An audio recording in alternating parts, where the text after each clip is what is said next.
Why do we want to assess worms? Earthworms are like the blue whales in the ocean. You know, they are indicators of so much microbial diversity underneath them.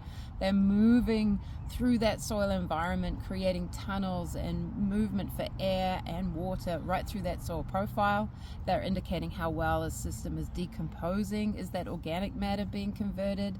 Worm castings are literally the elixir of life.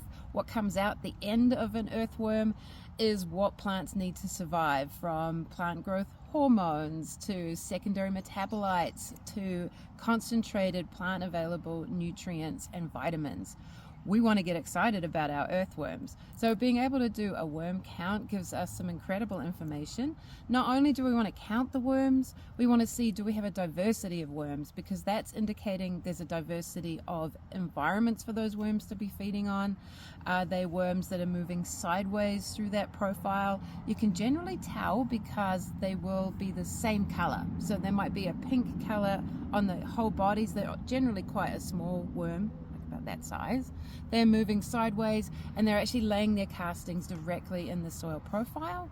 Now, some of the worms you might see and people get excited, like your night crawlers, big worms. Those worms are moving up and down vertically through that profile. They will put their castings on the surface of the soil, some of them, and some of them lay them right down, deep down through the profile. And that means that roots and air and water can actually chase that down.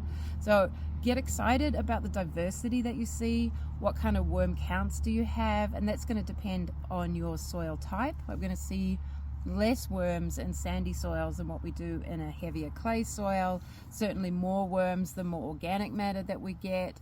But yeah, fall in love with your earthworms, because they're really telling you, how well am I moving along in this journey? And do we see that there's more food? Because your worms are feeding on microbiology.